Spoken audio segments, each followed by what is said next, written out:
Why am I doing this? Just hold it.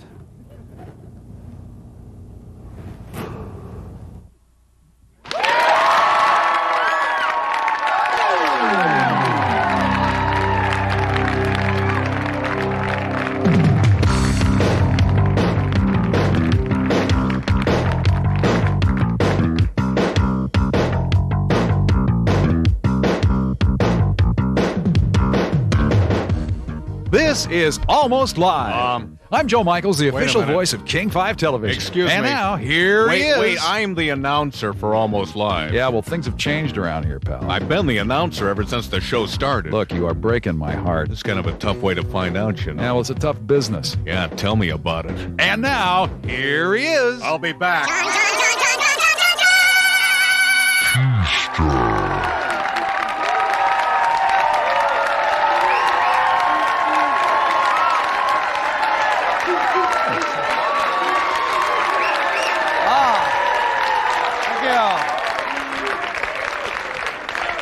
Well, thank you. Good evening. It's a real significant time here in Seattle. Last week, Mayor Rice convened his Education Summit.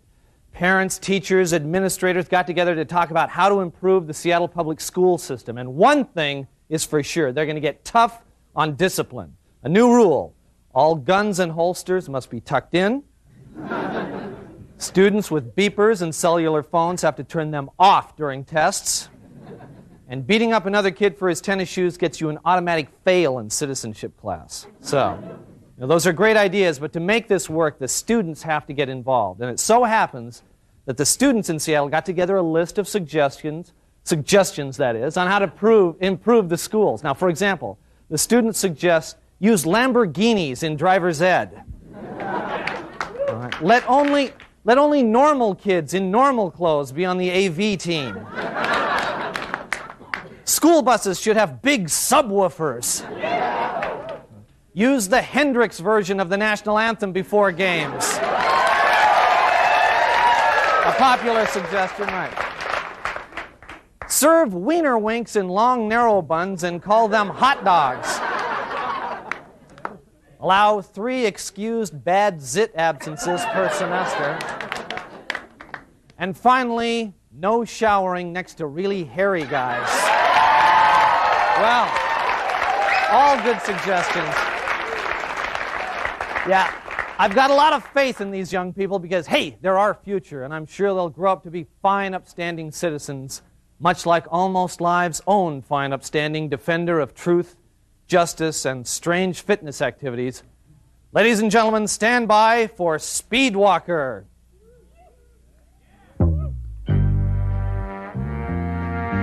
Jeff Bimmel, reporter for the Daily Dealer. Today's assignment, fish. What better place to start than Seattle's Pike Place Market? It seemed routine, but there was something fishy in the air.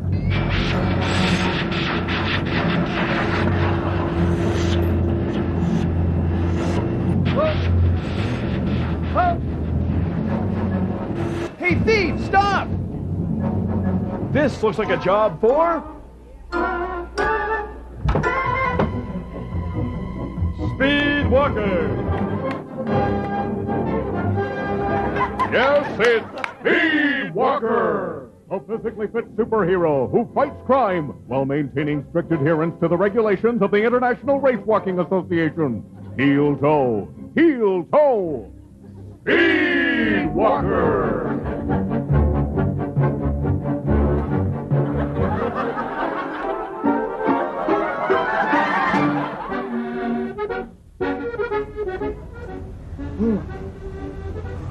Je préfère le monde. Et vous, punk?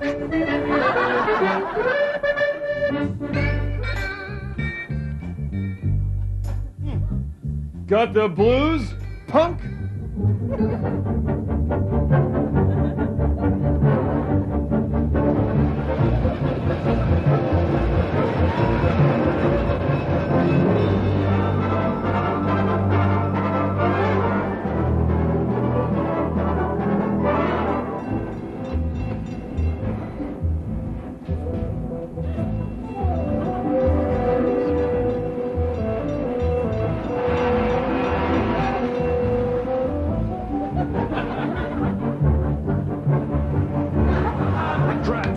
give me the slip.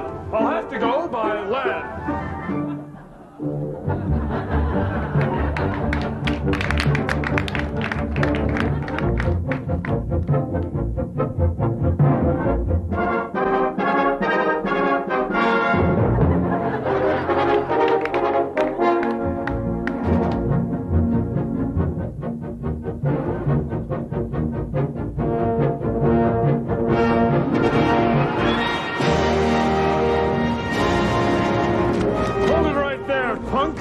You're going to jail, and we're not taking the scenic route.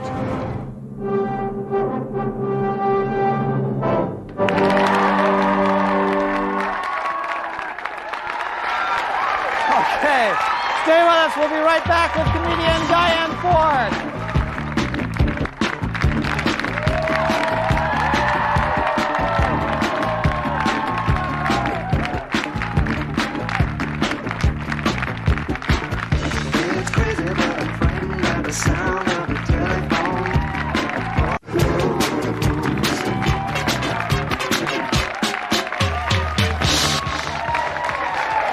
Okay, we're back. Well, my first guest is one of the top comedians in the country today. You may have seen her on her comedy special, One Night Stand with Diane Ford, which was featured on HBO all this week. Or perhaps you've heard her hit comedy album, Women of the Night. She'll be playing at Swanee's Comedy Underground through Sunday with fellow comedian Cat Simmons. Please welcome Diane Ford.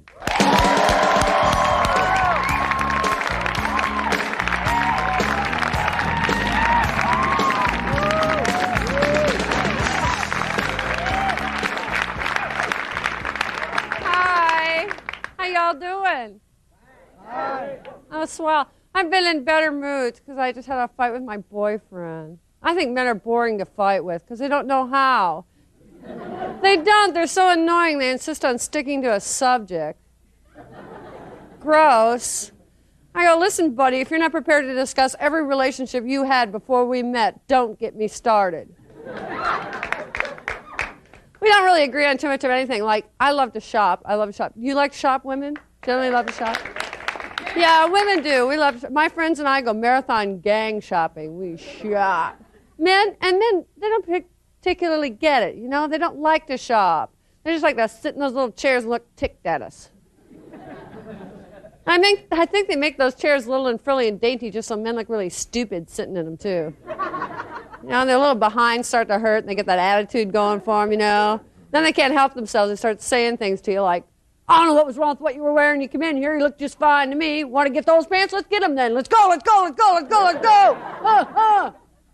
Men don't understand how to seduce us. All they ever have to do is walk up behind us and whisper in our ear, 75% off. We stop like a deer in headlights. Yeah, because the truth of the matter is, it's hard to find a man that makes you feel as good as a sale. Just hard, not impossible. I think men hate to shop so much because once they put something on, they get very attached to it emotionally. Their clothing represents different times in their lives. If you want a man to stop wearing a favorite piece of clothing, you almost have to burn it or bury it to get it away from him. If it's anywhere in the house, he's going to find it and put it back on. He's going to say something to you, too, like, but honey, I caught a 10-pound bass in that shirt. My mom once caught my dad in a pair of boxer shorts she'd been using for dusting for 3 years. She wouldn't have caught him, but he smelled like lemon pledge. Kind of a trade-off, though, because when he dropped his pants, she could see her reflection.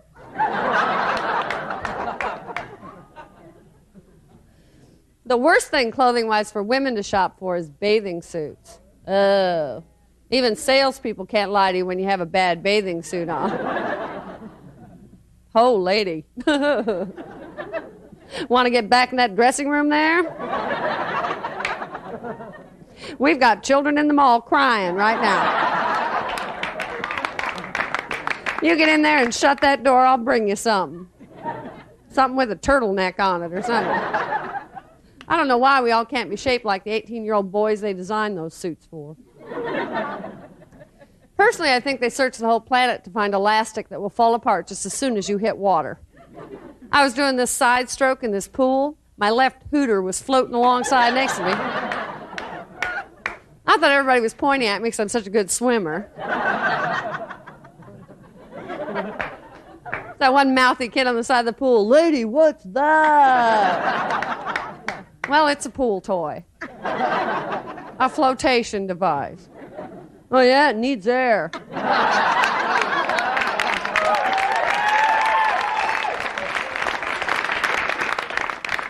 My mom had the best bathing suit when I was a kid. She had one of those black bathing suits with the huge pink flowers all over it. Remember those? And then she had a black bathing cap with pink rubber flowers all over it.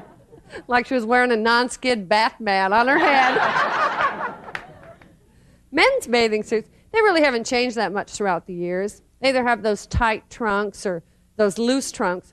Do you ever notice how some men's trunks are a little too loose, and when they sit down, part of them kind of scooches out the leg there? And you're going, hey, Uncle Ed. Don't you have a net for that or something?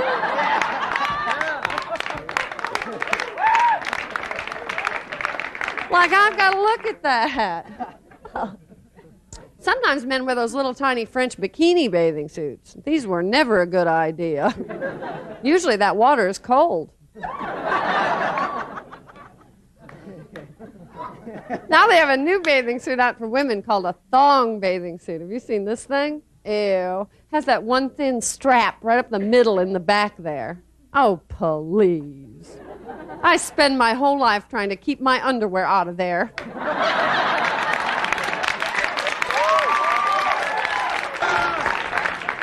A friend of mine's little girl just turned 5 years old. I asked her what she wanted for her birthday, and she said, "Barbie doll clothes, Aunt Diane." So I went shopping for Barbie doll clothes. That Barbie doll is the most amazing doll when you think about it. 30 years old, still single, and never been pregnant. Must be that airtight plastic box she comes in. I was thinking about it. I thought I'd like to design a more realistic Barbie doll series. I want to design the saggy, booby, bloated, bitchy Barbie doll series. A little doll so full of water you can't get her rings or shoes off. And she'll be sitting there on the shelf right next to Beer Belly Ken. Comes with his own little remote control. Thank you very much. That's great. Thank you, Diane. Allow me. All right. That was great. Thank you. Now, I know you come up here to Seattle a lot. Do you have more hair than the last time I was on? Yeah, I'm working on, I'm rubbing the minoxidil on, it seems nice. to, yeah. It's advancing. Kind of growing up there. Yeah, thank you. Thank you for noticing. problem. Yeah, I thought you wouldn't notice. Yeah. I know you come up to our fair city a lot. Do you like it in Seattle? I love Seattle, but it's okay. I'm not going to move here or anything. Well, thank you. But Just hey, visiting. It was that form they made you sign, and then they made me leave some of my relatives at the border. That's so right. I'm leaving it. We got to be careful. But hey, listen, I understand also you've had a little trouble. I understand you just recently went through a second divorce. Yes, I did. I'm divorced twice now. Sorry to hear that. I'm going to be the Zsa Zsa Gabor of comedians. I think eventually I'll only slap policemen when I need excitement. No. Okay. Well, listen, Diane, come back anytime. You can Thanks. slap policemen up here, and, we'd love leave, to have you. yeah. And then leave, And yeah. then leave. All right. Well, thanks a lot. We'll be right back.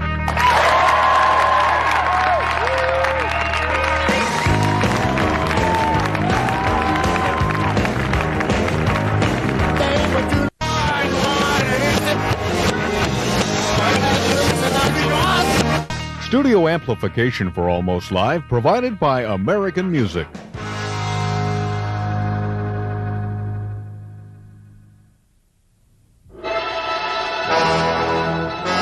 And now it's time for the further adventures of Spaceman Doug!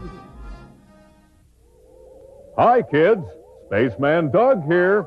Before we get to today's episode, our lawyers have asked me to pass on a couple of disclaimers. First, kids, remember, most of you don't have the brains or the guts to qualify for the space program when you grow up, so don't go fooling yourselves. Also, remember, Spaceman Doug's voyage is not an allegory for drug use. Now, on with our show. Take that.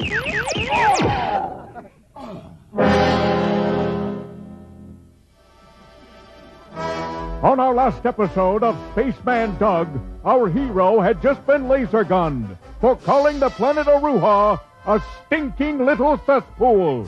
Is Spaceman Doug dead? Let's find out. Is he dead?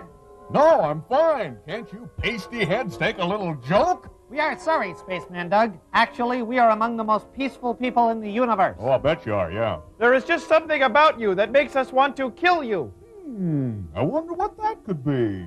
Hey, you guys ever considered using a little less sunblock, possibly? Easy now. Easy, Hey, easy. what are these things on top of your head anyway? I've been looking at those. Please don't do that. Please don't do that. Please don't do that. Just ignore it. Oh, sorry. Boy, I bet that smarts, doesn't it, huh? May I shoot him now? Why not? Hey, wait a minute. Isn't that Michael Jackson over there? Where? Where? Yep, I think he's over there. Mm-hmm. Where? After him!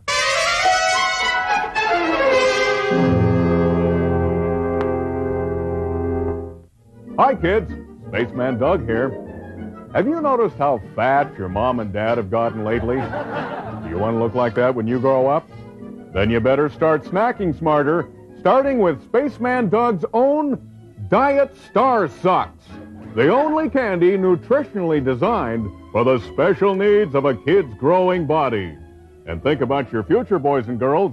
Why, studies show that if 2 job applicants are equally qualified, 2 times out of 3, that job's going to go to the person whose weight is more proportionate to his height. Now, back to our exciting conclusion of Spaceman Doug. Well, if it isn't the personality twins, I've been looking all over for you two. Lays him! Is he dead? Is Spaceman Doug dead? Find out next week on the further adventures of Spaceman Doug!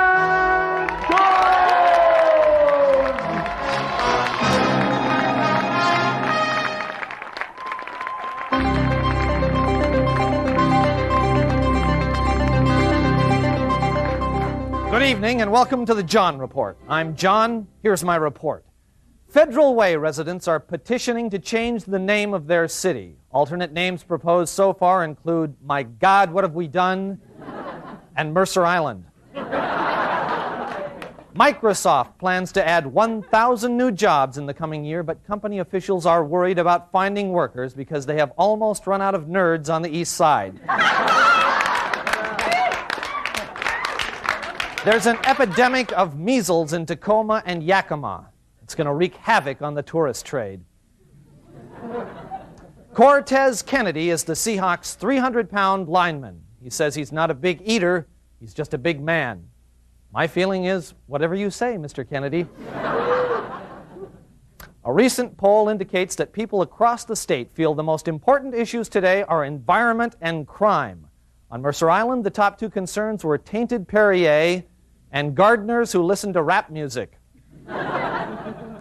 An environmentalist called the president of Exxon pig-headed.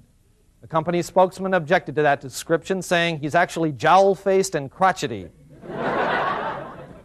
Robert Fulgham, author of All I Need to Know, I Learned in Kindergarten, and It Was on Fire When I Lay Down on It, has just published a new book of his folksy philosophy. This one is titled, Life's a Bitch and Then You Die. Finally, the Mariner Moose's real identity came to light this week when it was revealed that the moose is actually former Washington State Governor Dixie Lee Ray. This has been the John Report.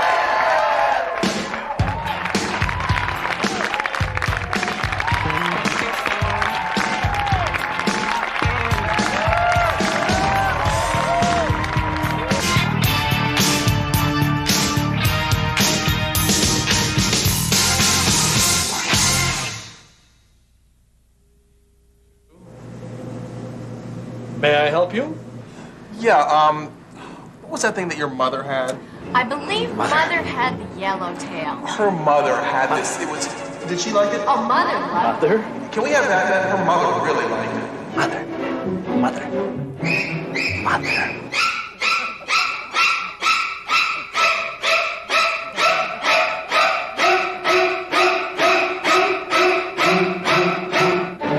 Here's your Michael's Sushi, where every day is Mother's Day.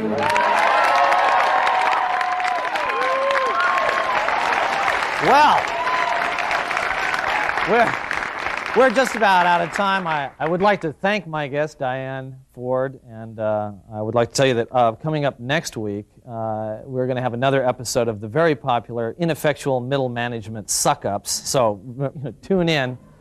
Also, the crew would like to say goodbye to Mike Boydston, who has been the Almost Live photographer for the last 6 years. Mike photographed Billy Kwan, Speedwalker, Ballard Vice, all your favorites, right? Let's say bye, Mike. Everybody say bye, Mike. Bye, Mike. And we'll see you next week.